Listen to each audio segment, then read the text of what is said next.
আসসালামু আলাইকুম। কেমন আছেন আপনারা সবাই? আশা করি ভালো আছেন। আমরাও আল্লাহর রহমতে ভালো আছি। যে প্রতিদিনের মতো আজকেও চলে আসলাম। ঘুম থেকে উঠেই চোখ ডলতে, ডলতে রান্নাঘরে চলে আসলাম। আর রান্নাঘরে এসে আগে চা'র পানিটা বসিয়ে দিলাম। মানে সকালে আগে চা না খেয়ে আমি কোনো কাজ করতে পারি না। এজন্য আগে চা'র পানি বসিয়ে দিলাম। চা'র পানিটা এখানে হতে থাকুক আর আমি তারপর ফ্রেশ হতে চলে যাব।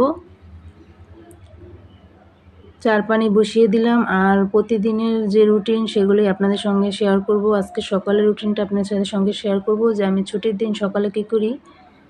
ছুটির দিন না, প্রতিদিনই আমার একই রুটিন থাকে, তবে ছুটির দিনে একটু রিল্যাক্সে থাকা যায়। যেহেতু বাচ্চাদের স্কুল বন্ধ দিয়ে দিয়েছে কোরবানির ঈদ সামনে, তো আজকে ওদের আর এমনিতেও আজকে শুক্রবার স্কুল বন্ধ, তাই ভাবলাম আজকে তো তেমন একটা কাজ নেই।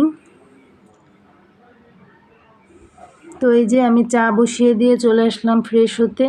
এখন ফ্রেশ হয়ে নিব। আর আজকে হলো মাইকিং করেছিল কালকে যে সকাল 7টা থেকে দুপুর 1টা পর্যন্ত কারেন্ট থাকবে না। তো কারেন্ট না থাকলে তো পানির একটা টেনশন থাকে যে পানি আবার ফুরিয়ে যায় কিনা। তো সেটা নিয়ে চিন্তায় আছি। সেজন্য আজকে কতটুকু রিল্যাক্সে থাকতে পারবো তাই নিয়ে চিন্তিত আছি আমি। ভাবছিলাম আজকে শুক্রবার, বাচ্চাদের স্কুল ছুটি, একটু রিল্যাক্সে বসে চাটা খাবো, কিন্তু তা আর হবে কিনা জানি না। মাথায় একটা টেনশন ঢুকে গেছে যে কারেন্ট থাকবে না। আজকের কিন্তু ওয়েদারটা খুবই ভালো ছিল, আপনাদের সঙ্গে একটু শেয়ার করলাম।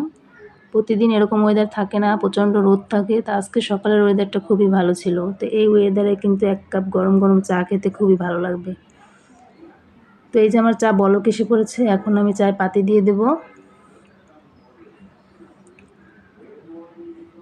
চা পাতি দিয়ে কিছুক্ষণ বলক ওঠার পর তারপর আমার চাটা হয়ে যাবে।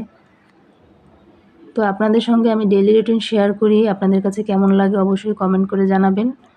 আর কী ধরনের ভিডিও আপনারা দেখতে চান সেটাও কমেন্ট করে জানাবেন। কে কোথা থেকে আমার ভিডিও দেখেন সেটাও কমেন্ট করে জানাবেন। আপনারা কমেন্ট করলে আমার খুব উপকৃত হই আমরা, মানে খুব ভালো লাগে। আর এদিকে দেখুন, আমার ছেলে হচ্ছে রং চা খাবে। আমরা সবাই দুধ চা খাবো, ছেলে খাবে রং চা। ও যে কী করে না, ওর মানে টেস্ট সব কিছুই আলাদা, মানে আমাদের মতো না। আমাদের বাসায় সবাই দুধ চা খেতে পছন্দ করে, কিন্তু ও সবসময় রং চা খাবে।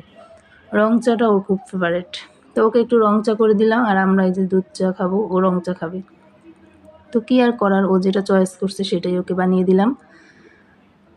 আমার ঘরে আবার একজন এক এক রকম খাবে, তো আমার সেদিকে খেয়াল রাখতে হয়। এদিকে ওর বাবা আবার চায়ে চিনি খায় না, তার জন্য আলাদা একটা কাপে চা আগে ঢেলে রাখলাম, তারপর আবার চিনি দিয়ে আমাদেরটা জাল দেব। তো এক একজনের এক এক রকম ডিমান্ড, সেটা সব আমাকেই পূরণ করতে হয়। যেহেতু আমি সংসারে গৃহিণী, সবার ভালো মন্দ তো আমাকেই খেয়াল রাখতে হবে। তো চেষ্টা করি খেয়াল রাখার জন্য যতটুকু পারি। তো এই যে এখন আমরা আমাদের যে চা ছিল, বাকি চাটুকু আমরা চিনি দিয়ে একটু জাল দিয়ে নেব, তারপর আমরা খাবো। আর আমার হাজবেন্ডেরটা আগেই আলাদা করে রেখেছি, সে যেহেতু চিনি খায় না। তো এখন চা একটু বলক আসলে তখন নামিয়ে নেব। আর আমার ভিডিওগুলো যদি আপনাদের কাছে ভালো লেগে থাকে তাহলে অবশ্যই সাবস্ক্রাইব করে পাশে থাকবেন, বেল আইকনটি বাজিয়ে দিবেন, তাহলে আমার নতুন ভিডিওগুলো আপনাদের কাছে খুবই সহজে পৌঁছে যাবে, আপনারা দেখতে পারবেন। তো যে যেখান থেকে আমার ভিডিওটি দেখছেন এবং কমেন্ট করছেন তাদেরকে জানাই অসংখ্য ধন্যবাদ। আর এখন এই যে চাগুলো ঢেলে নিলাম। তো এই যে চলে আসলাম, মুড়ি, টোস্ট আর চা, সকালের নাস্তা। এটা খেলেই মনে হয় যেন আমার এনার্জি ফিরে পাই কাজ করার জন্য। তো চা না খেয়ে আমি কোনো কাজে হাত দিতে পারি না, সকালে আগেই আমাকে চা খেতে হবে।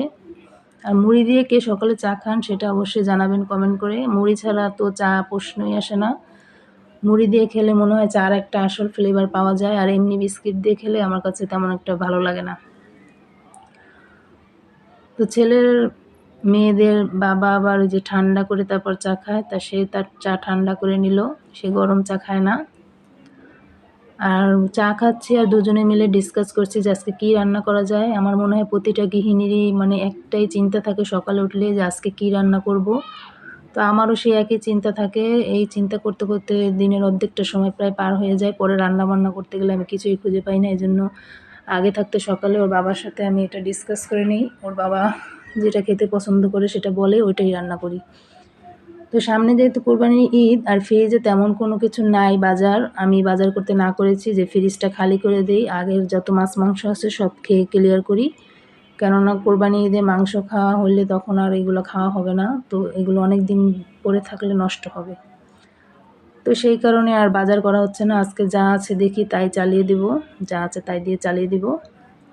আর এই যে বললাম না, আজকে মনে হয় নিশ্চিন্তে বসে বসে চা খেতে পারবো না। থালা বাসন ধুতে চলে এসেছিলাম, থালা বাসন ধোয়া হয়ে গেছে, যেহেতু পানি থাকবে না মাথায় একটা টেনশন। আর এদিকে পরে চলে আসলাম বাচ্চাদের সাথে একটু খেলা করতে, যেহেতু আজকে ছুটির দিন, আবার কারেন্ট নাই, বাচ্চারাও বোরিং ফিল করছে, তাই ভাবলাম ওদের সাথে একটু টাইম স্পেন্ড করি। ছুটির দিন কাজ নেই বললে এটা একটা ভুল কথা হবে, ছুটির দিনেও অনেক কাজ থাকে, ছুটির দিনে আরও বেশি কাজ থাকে মেয়েদের। ঘর দুয়ার পরিষ্কার করার কাজ থাকে, কেননা সপ্তাহে সারাদিন তো তেমন ঘরের প্রতি কাজ করা হয় না। তো একটা দিন ছুটি পেলে তখন মনে হয় যে সব কাজ একদিনেই করতে হয়, পুরো সপ্তাহের কাজ একদিনে করতে গেলে একটু চাপ পড়ে যায়। আর এখানে খেলছি, এই খেলাটা কে কে খেলেছেন আগে কমেন্ট করে জানাবেন, আপনাদের কাছে পরিচিত লাগছে কিনা। তো অনেকদিন পর এই খেলাটা খেললাম, খুবই ভালো লাগছে। আর এদিকে ছেলে আর ছেলের খালামণি দুইজনে তর্ক করছে যে কে আগে দিবে, মানে যে আগে দিবে সেই উইন হয়ে যাবে। তো ছেলে বলছে খালামণি তুমি আগে দাও, আর খালামণি বলছে তুমি আগে দাও। তো একজনকে তো আগে দিতেই হবে, নাহলে তো আর গেম উইন হবে না কেউই। তো শেষ পর্যন্ত খালামণি হেরে গেল, খালামণি তার ভাইগনাকে বাঁচিয়ে দিল, জিতিয়ে দিল। তো বাচ্চাদের সঙ্গে মাঝে মাঝে একটু টাইম স্পেন্ড করি। আর আজকে যেহেতু কারেন্ট নাই, টিভি দেখতে পারতেছে না, তো মোবাইল দেখবে বলতেছে, মোবাইল দেখবো। তো আমি বললাম মোবাইল দেখা লাগবে না, আসো তোমাদের সঙ্গে খেলি।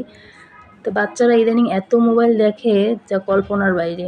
তো আমি চেষ্টা করি মোবাইলটা যেন একটু কম দিতে পারি ওদেরকে, যতটুকু অ্যাভয়েড করা যায়। পারি না, সব সময় কাজে ব্যস্ত থাকি, তো যতটুকু পারি আর কি না দেওয়ারই চেষ্টা করি।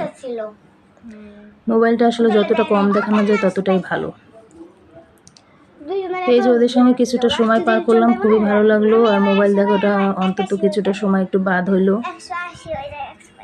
তো তারপর মনে হলো যে কাপড় চোপড়গুলো ধোয়া দরকার, যেহেতু কারেন্ট থাকবে না, সেগুলো ধুয়ে নিলাম। এখন হচ্ছে ব্যালকনিতে মেলতে চলে আসলাম,